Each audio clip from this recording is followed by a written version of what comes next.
Então eu quero te convidar a abrir a sua Bíblia em Colossenses, no capítulo 3. Eu vou ler dos versos 12 até os versos 17. O tema, para quem está ligado nas nossas redes, está conectado, está no grupo de avisos, recebe as nossas comunicações oficial, uma igreja afinada, é um trocadilho, né, que eu fiz porque eu quero falar sobre a igreja que é bem ajustada e nesta recomendação de Paulo, que Paulo nos dá aqui, sobre que a gente também precisa cantar, né? Sugeri ao pastor Rogério que o título fosse Igreja que Canta e Vibra, né? E aí alguns eu sei que iam se identificar com essa frase aí. Mas então, eu queria deixar para vocês aqui algumas coisas sobre esta carta de Colossenses, que nós estudamos em 2024, acho que começamos e terminamos em 2025, porque ela faz parte da coleção das cartas de um prisioneiro, né? E eu, enquanto professor, não que o seja um bom professor, mas eu entendo que o bom professor é aquele que dá para o aluno a condição de ir além. E eu vou falar algumas coisas e vou deixar algumas coisas aqui para você se deliciar com a palavra de Deus, como eu fiz ao longo dessas últimas 3 semanas aí. Então, antes de lermos o texto bíblico, ele está desligado, vamos ver. Antes de ler o texto bíblico, algumas coisas sobre esta carta de Paulo ao Colossenses, né? Aos Colossenses.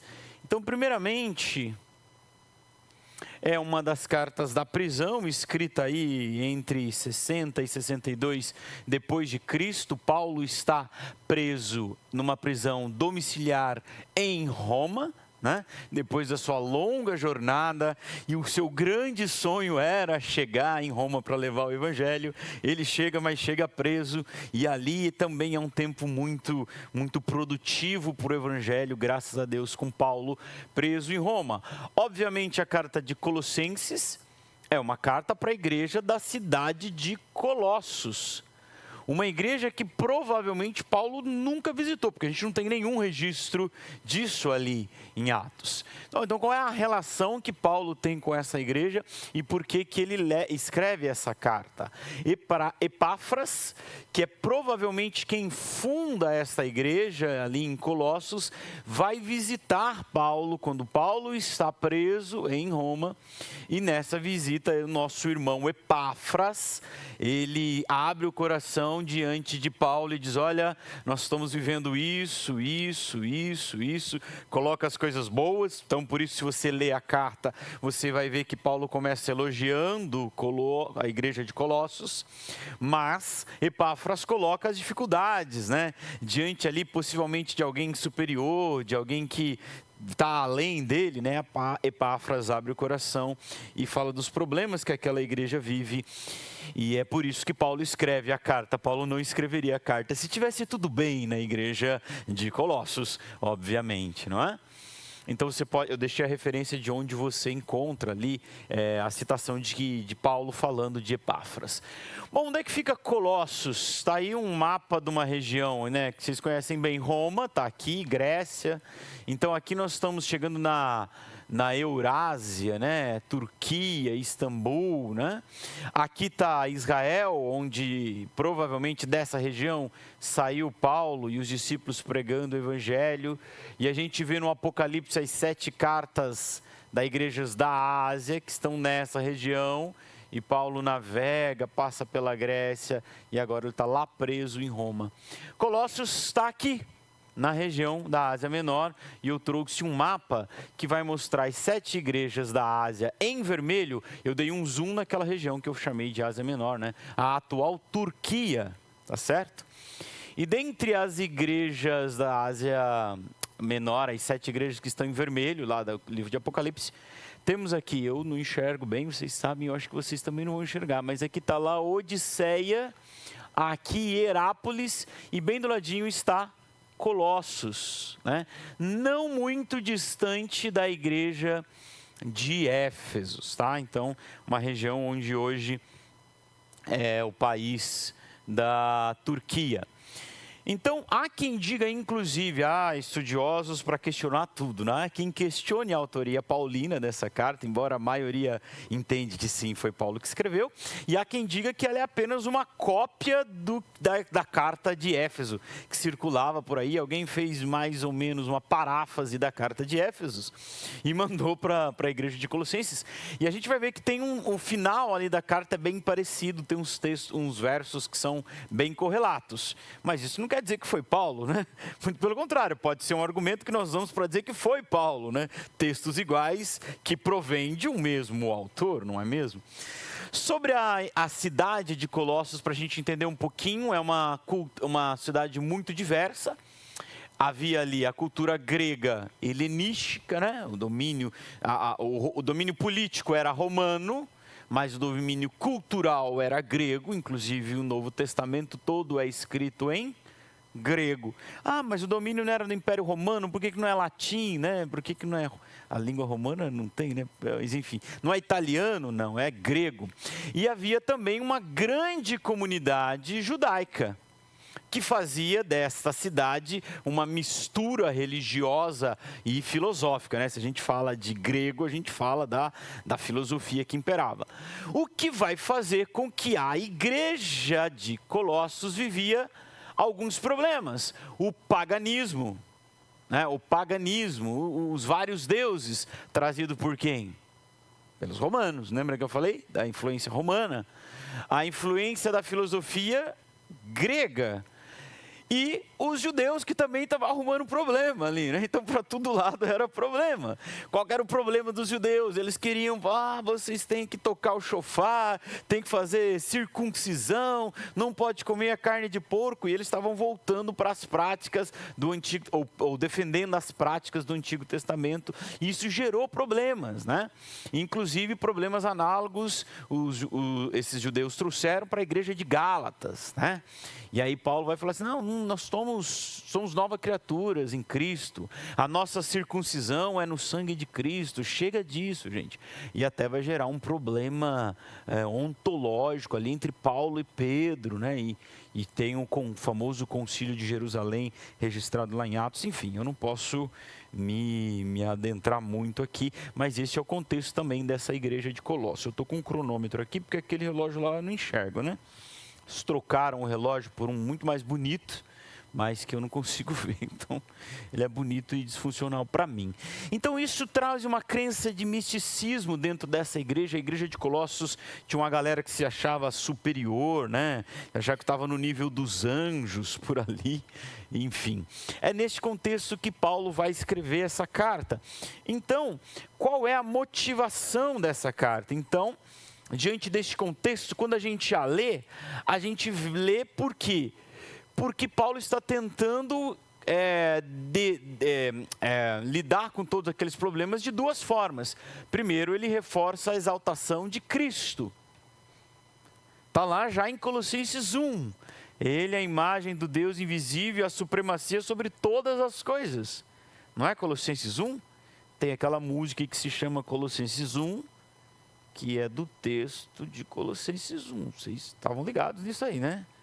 Colossenses 1. E depois ele vai reafirmar a suficiência de Cristo. Então espera, para tudo isso que vocês estão vivendo, Cristo é a primazia de todas as coisas. É a supremacia de todas as coisas. E as práticas, não sei o quê, circuncisão, o sacrifício de Cristo é suficiente. E ponto. É Cristo e mais nada. Cristo satânico. Cristo e mais alguma coisa? Não. É Cristo e mais nada. Então é essa basicamente a história desta carta, a motivação desta carta. Então, como eu falei que eu estou tentando motivá-los a mais uma vez estudar essa carta de Colossenses, porque quando nós estudamos a carta, vocês na casa de vocês estavam lendo ela diariamente, né? No almoço, no café, no jantar, com seus filhos. Vocês fazem isso, não é? Eu tenho certeza. Eu trouxe aqui, baseado numa apostila que eu tenho, eu fiz um resumo do esboço que tem lá, para que vocês possam também estudar esse texto na casa de vocês. O livro, carta começa como normalmente começa qualquer carta, uma saudação. Depois, ele vai falar do reino de Cristo, da sua exaltação. e obra. Então aqui está dentro aquele cântico, ele é a imagem do Deus invisível, supremacia de todas as coisas. E aí ele vai falar das nossas práticas, o andar em Cristo diante dos falsos ensinos. Então vai combater esses problemas que estavam tentando entrar dentro da igreja. E na sequência ele vai falar de como agora nós, novos seres em Cristo, devemos proceder. Já que somos novas criaturas em Cristo. E ele vai fazer um apelo à vida piedosa e depois as orientações finais e despedidas, que vocês podem depois tirar um print disso aqui, né? O famoso print, tira um print para você estudar. Mas você pode receber esse material também, é só você querer. Então, a perícope, o texto que eu selecionei para estudar com vocês, está dentro do quê? Desta temática, né? A nova vida em Cristo e como é que é o nosso novo proceder. Então, depois desse longo preâmbulo, leiamos então o que diz esse texto de Colossenses, capítulo 3, a partir do verso de número 12, que está aí na tela para vocês, de acordo com a versão NVI.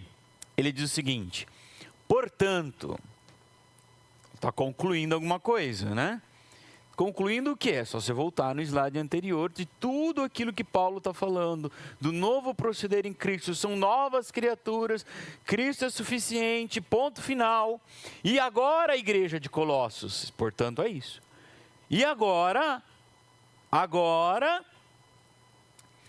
como povo escolhido de Deus, santo e amado, escolhido, santo e amado, revistam-se de profunda compaixão, bondade, humildade, mansidão e paciência.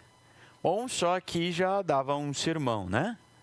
Vocês são escolhidos de Deus, são santos ou separados e são amados.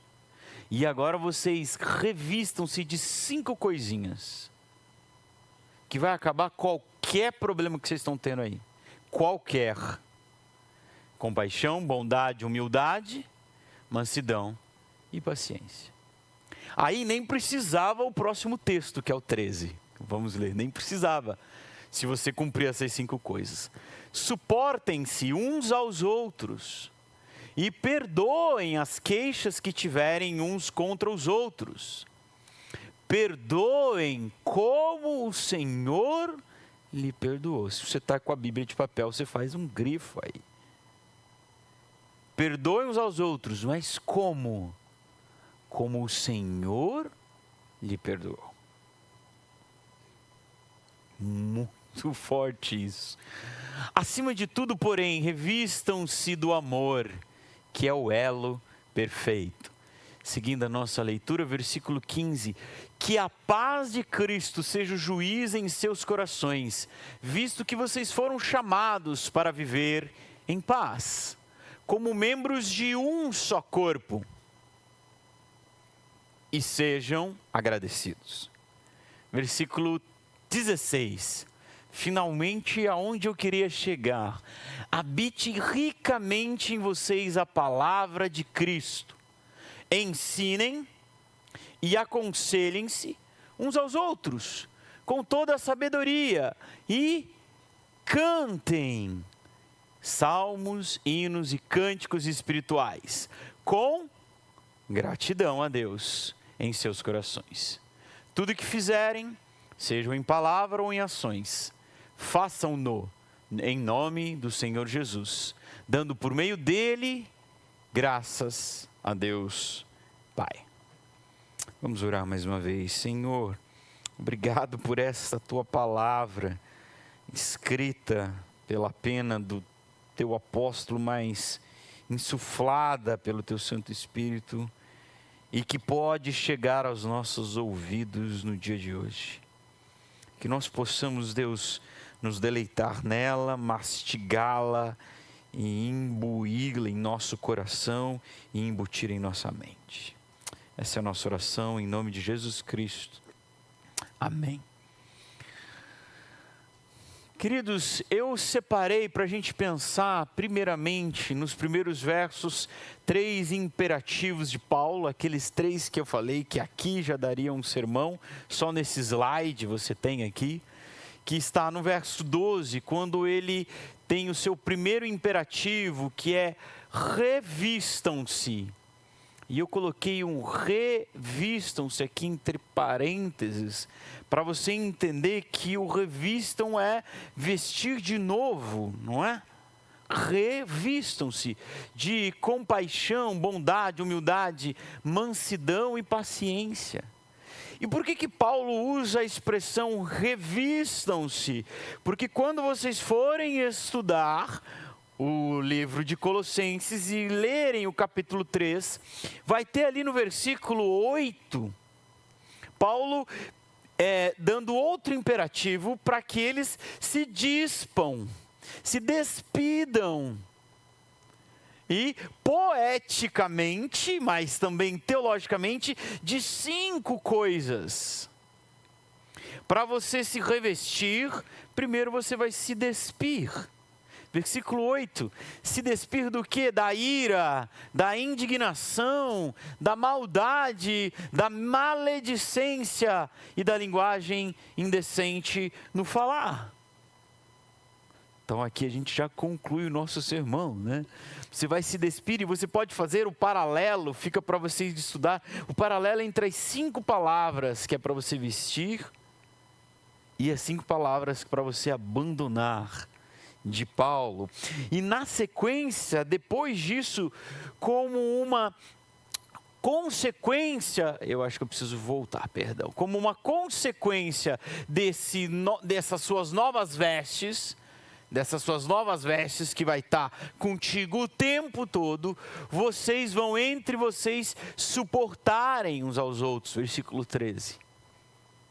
Suportar no sentido de aguentar, mas no sentido de ser suporte.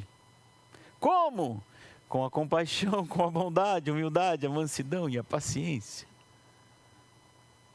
E em terceiro lugar, o terceiro imperativo de Paulo para aquela igreja que tinha muitos problemas e para nós também que não temos quase nenhum, o terceiro imperativo é perdoem uns aos outros.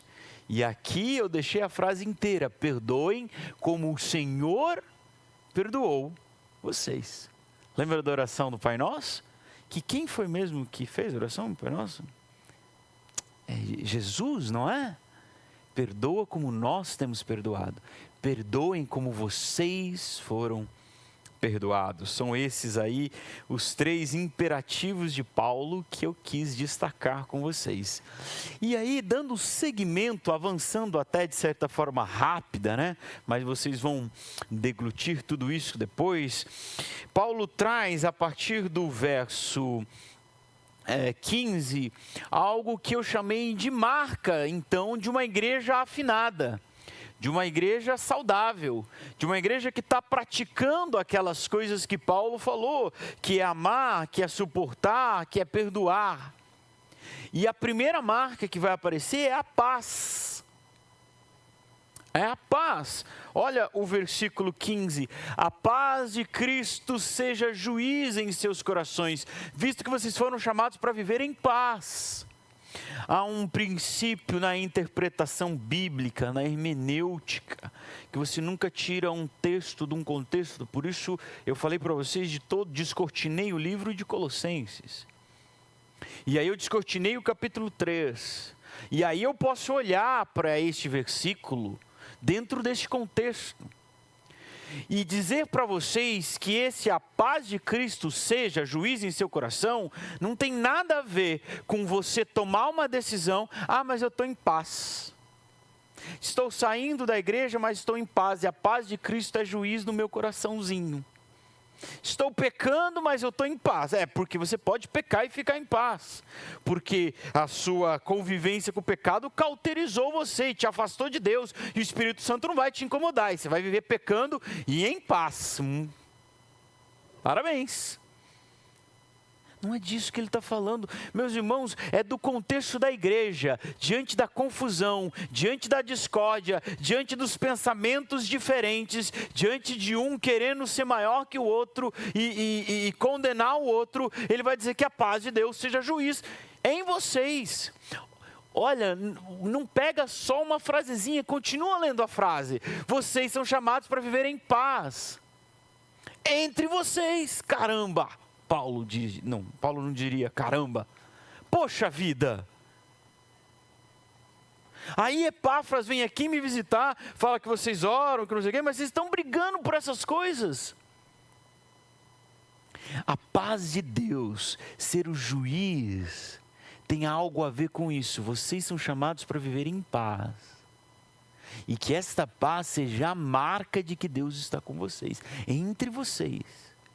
E que qualquer um que os olhe, ou nos olhe, Catuaí, vejam essa paz e nos julguem por esta paz. Pela paz que vivemos entre nós. É nesse sentido. É nesse sentido. A segunda marca de uma igreja afinada, ajustada, é a gratidão. É a gratidão. E sejam gratos. Ele fala, repete, e sejam gratos. E com gratidão, e dando graças, e sejam gratos. Por tudo que eu disse para vocês desde o início da carta, pela supremacia, pela obra de Cristo Redentora, porque Ele é suficiente, porque Ele resgatou, porque agora vocês são novas criaturas, sejam gratos. É uma marca no cristão, e uma marca, e precisa ser uma marca de uma comunidade. Em terceiro lugar, me parece que Paulo dá agora algumas recomendações para o crescimento daquela igreja, para que a harmonia se instaure, para que o afinamento entre eles seja ad eterno, né? Vamos ler aqui o versículo 16. Habite ricamente a palavra de vocês. E aí ele vai dizer 3 coisas para a gente fazer. Ensinem, aconselhem, cantem. Vocês já sabem o que vai estar no próximo slide. As 3 recomendações de Paulo. Quais são? Ensinem, aconselhem e cantem. Está aí, as 3 recomendações para a nossa igreja. Ensinar, a palavra vai habitar ricamente, aí vocês vão ensinar. E a palavra vai habitar ricamente, vocês vão aconselhar. E a palavra vai habitar ricamente, vocês vão cantar. E aí eu cheguei onde eu queria chegar. E dizer para você que a música não é um acessório. Nem do culto, nem da igreja, nem do cristão. Parece haver uma leve discordância entre alguns estudiosos aí, mas na minha visão, há aqui uma equiparação de coisas. Não tem uma mais importante do que a outra. A música não é um adereço, não é um enfeite.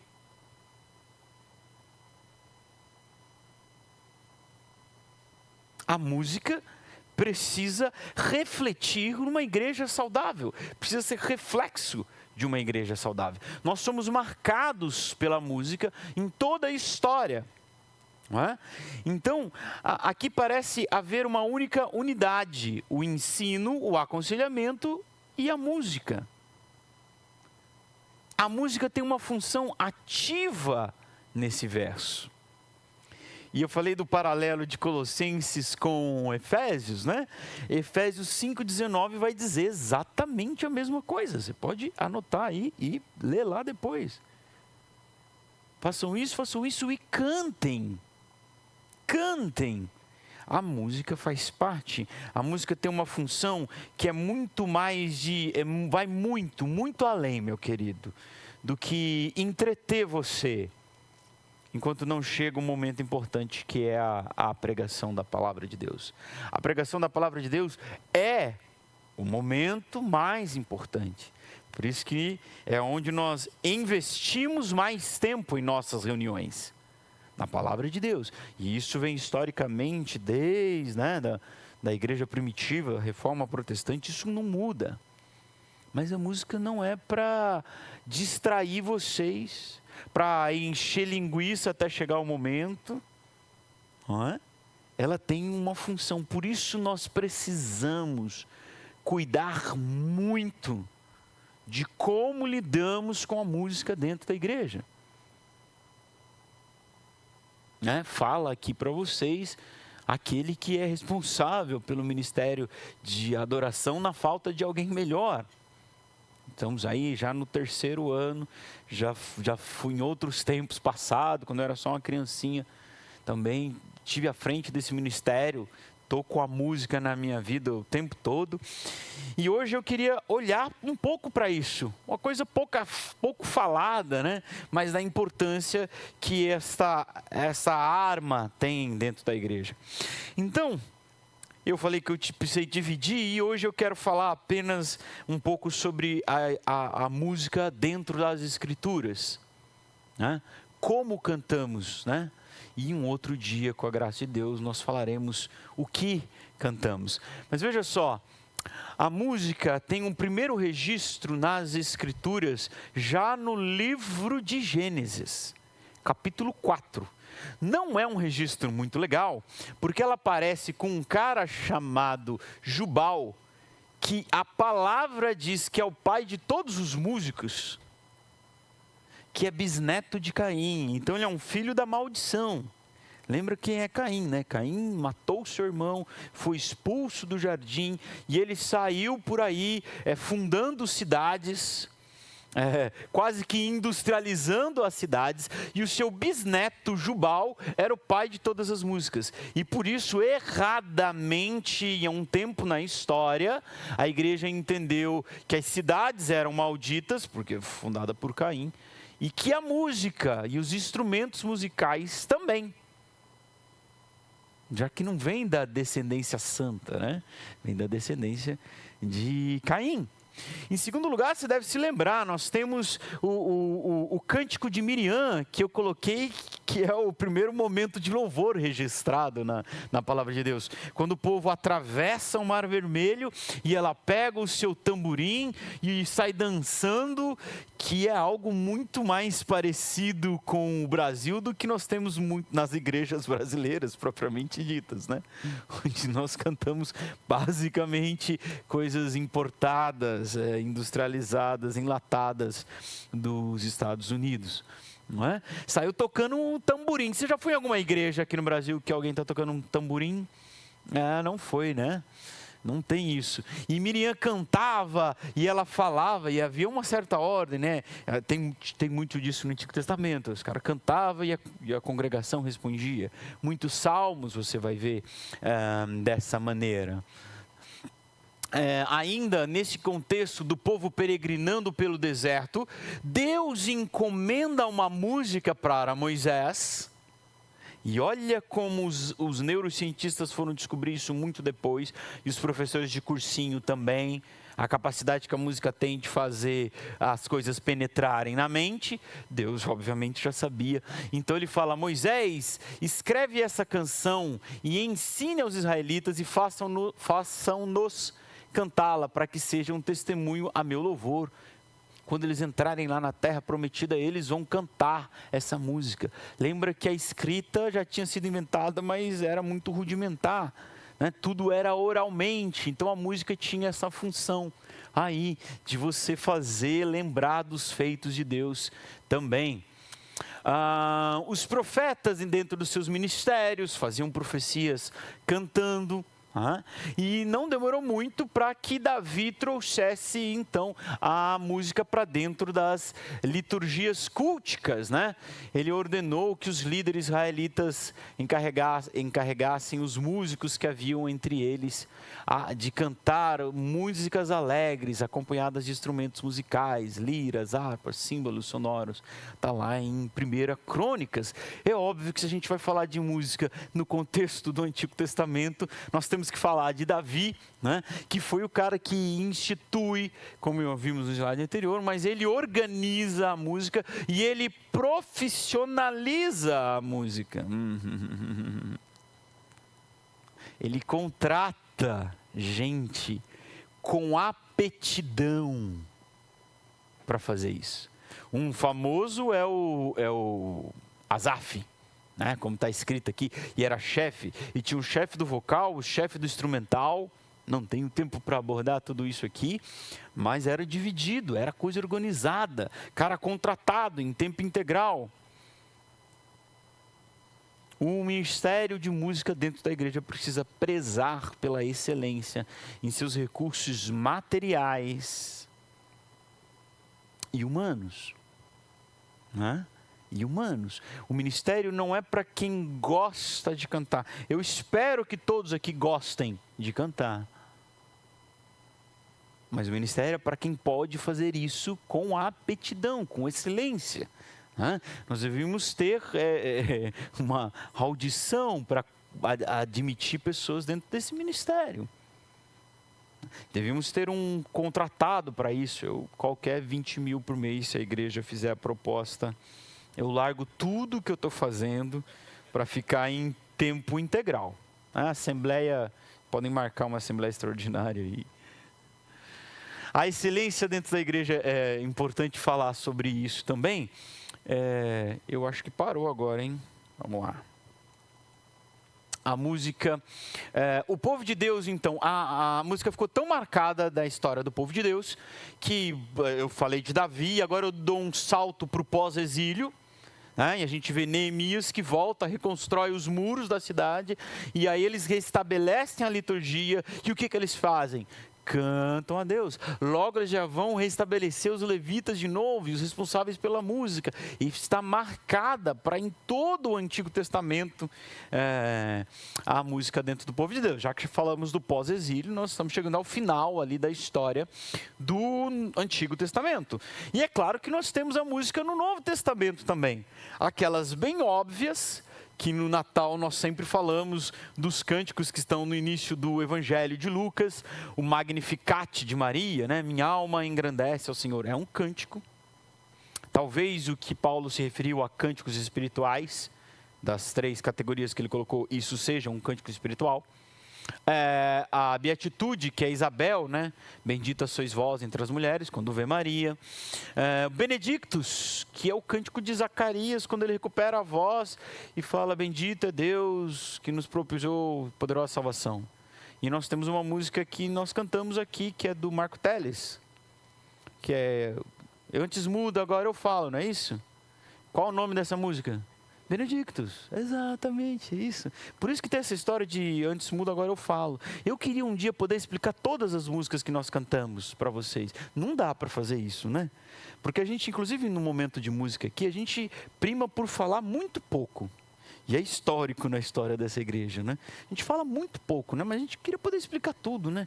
Que história é essa de na cidade do nosso Deus, seu santo monte? Você entendeu? Duvido muito que todos vocês tenham entendido isso.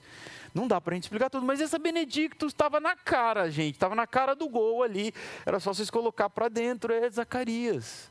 Antes mudo, agora eu falo. Ele perdeu a voz, e quando ele restaurou a voz, a primeira coisa que ele fez foi esse cântico. Eu já falei demais, vamos à frente.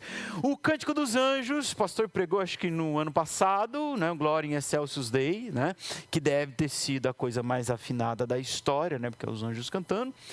O Cântico de Simeão, aquele profeta que quando recebe Jesus no templo, eu preguei isso no Natal de 24, ele faz um cântico que é o Nunca Dominitis servo tuum, despede em paz agora este teu servo, porque os seus olhos já viram a salvação. Ai, que arrepio que me dá, gente. Ai, que texto maravilhoso. Pode me despedir em paz, eu já vi a tua salvação.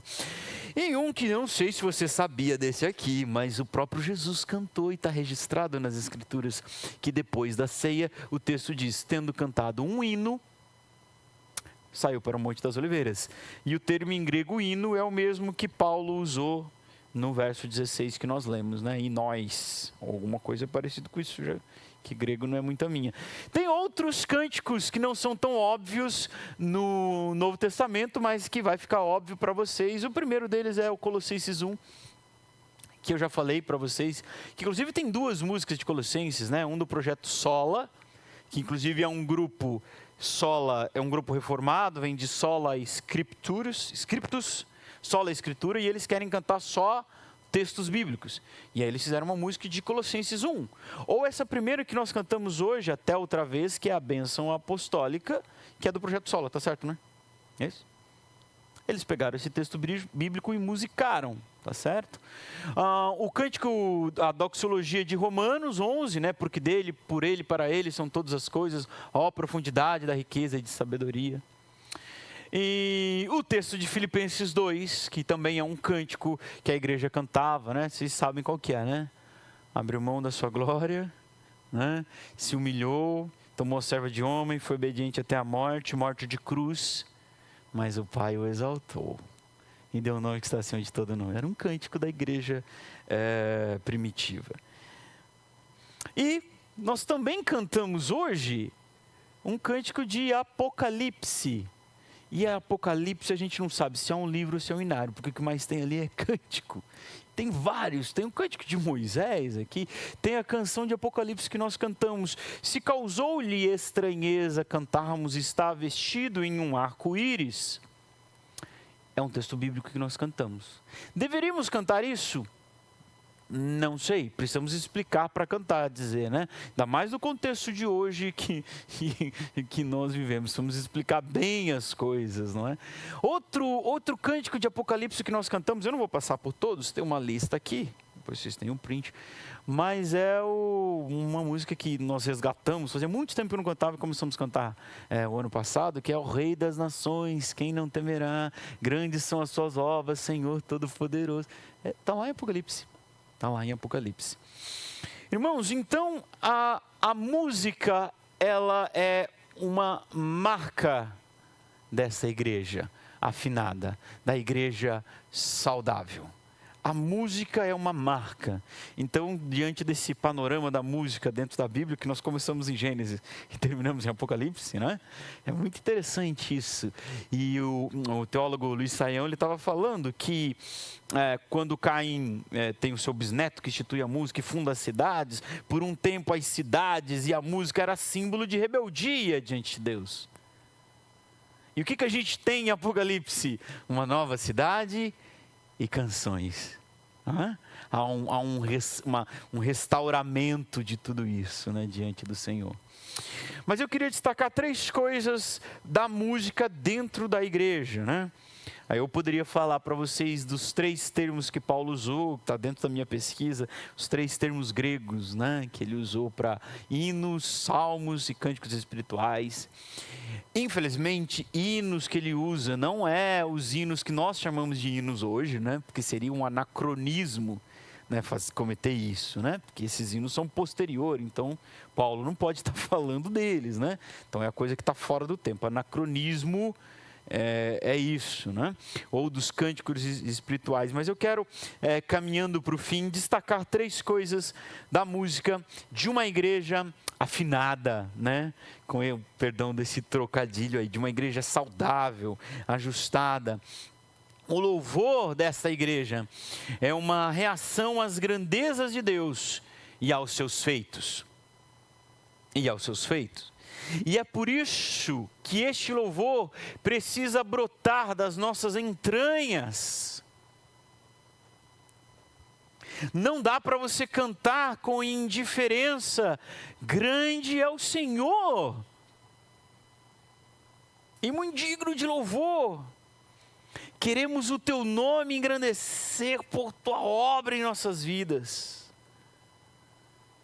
Queremos o teu nome engrandecer. É uma tristeza que não tem fim, né? Caramba! A intensidade precisa responder à grandeza de Deus. Aquele que entende o tamanho de para quem ele está cantando, não pode cantar de qualquer jeito.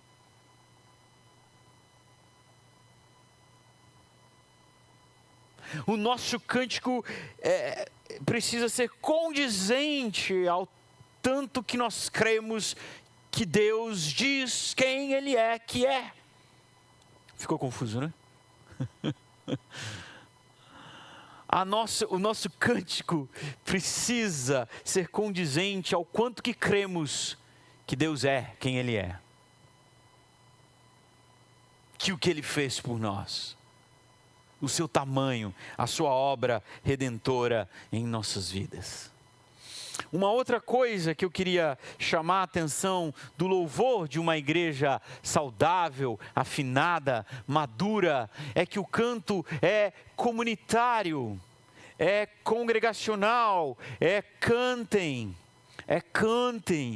Está ali junto com os mandamentos dos uns aos outros. Não dá para dizer cantem uns aos outros, né? Mas cantem com os outros, cantem juntos, cantem coletivamente. A igreja é o vocal principal do ministério de louvor. O que fazemos aqui não é uma apresentação para te entreter de novo, né? Ou para você ficar aí avaliando. Desafinou, não desafinou, errou o acorde, não errou o acorde. Tudo que nós fazemos aqui enquanto ministério, pelo menos é essa a ideia que eu tento dizer para todos que participam desse ministério. Tudo que nós fazemos, em primeiro lugar, é para adorar a Deus. Em segundo lugar, para fazer com que a igreja do Senhor reunida aqui adore a Deus. Então, a música que escolhemos, o tom da música, como fazemos a música, o lugar que eu me posiciono que incomoda alguns. Vocês são chatos também, né, gente? Eu fico aqui porque eu preciso estar, mas eu quero estar mais perto de vocês. Para interagir com vocês, para ouvir vocês, até porque vocês nunca sentam aqui na frente, né? Estão sempre mais lá no fundo. Não há nada mais agradável do que ouvir a igreja cantar. Não que o pessoal que canta aqui não canta bem, né? Tem umas vozes espetaculares aqui, né? Outras nem tanto, né? Desculpa, gente. Desculpa da minha parte aí. Mas é a igreja, o canto é coletivo, o louvor é coletivo. A música que obteve sucesso é aquela que levou a igreja a cantar. E por isso nós temos que pensar em todas as coisas. Não é? Inclusive na música, no tom da música, como eu já falei, às vezes eu discuto com o Jailton, com os meninos que dirigem, está muito alto, está muito baixo, a igreja alcança, não alcança, música nova, muito cuidado. Você vai cantar uma música nova, a primeira vez tu vai cantar sozinho, mas obviamente todas as músicas um dia foi nova, né? Aí a gente vai conhecendo, então essa dosagem, esse equilíbrio é importante. Resgatar os cânticos históricos, que vai mexer com os corações de uns, de outros não, porque não tem essa relação. Não é? Nós temos uma diversidade de histórias, de gerações dentro da igreja. Mas uma coisa precisa sempre estar em mente, que vocês precisam ser o vocal principal da música. Sobre o som precisa estar adequado.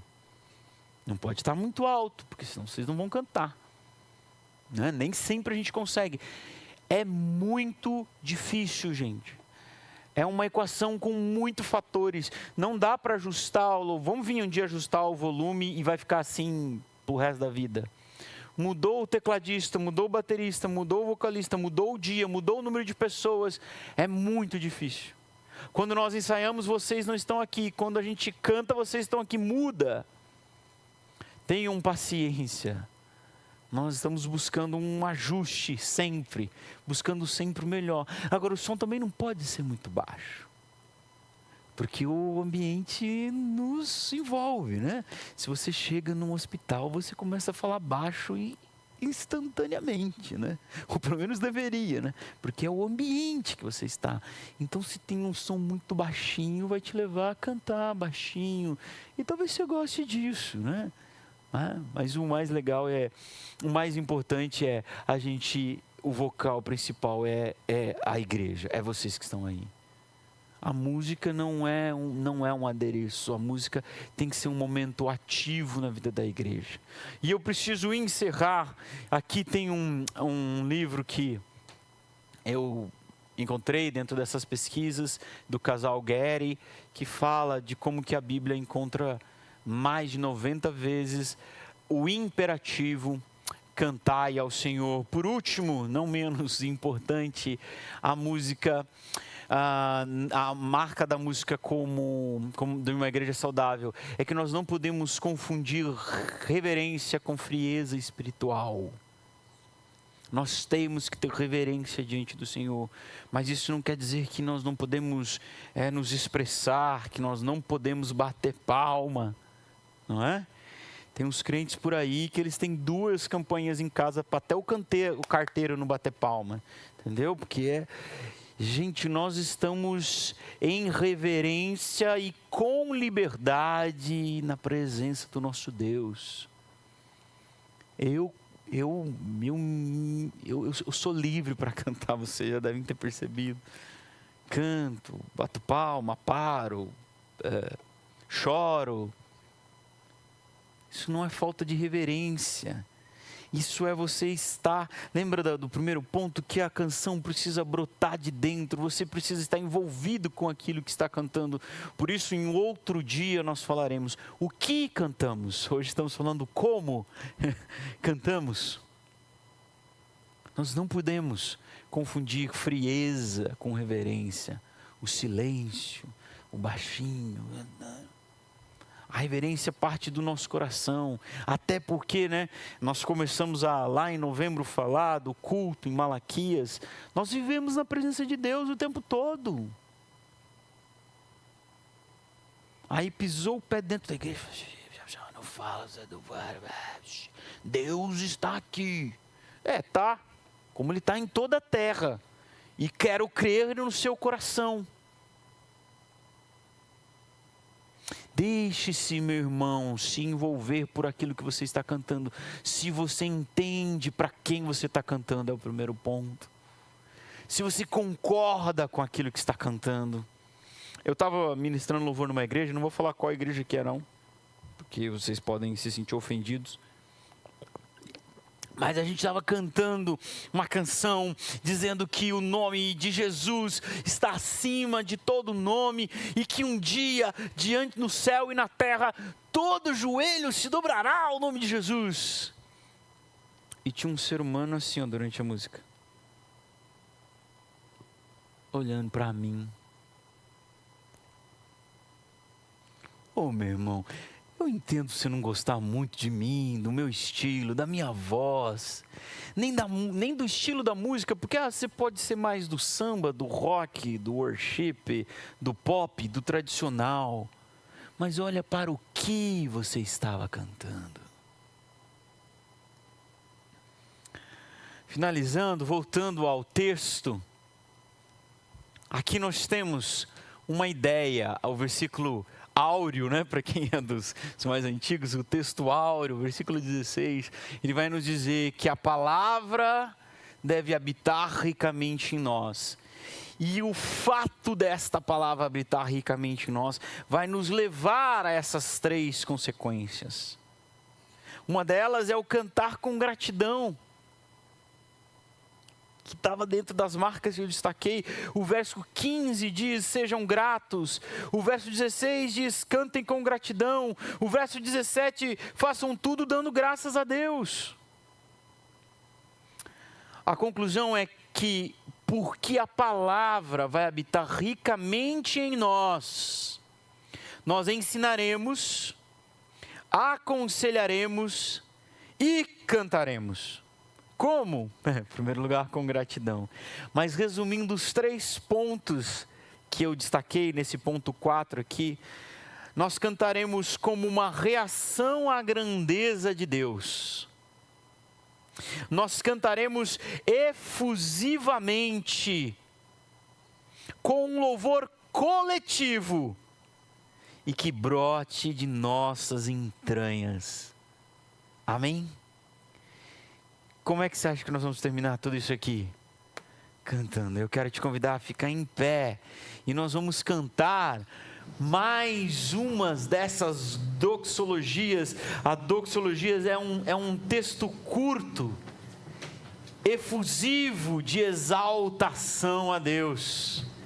E eu quero te convidar, adiante do exposto, a cantar efusivamente, com gratidão, este louvor ao nome do Senhor. E assim nós encerraremos.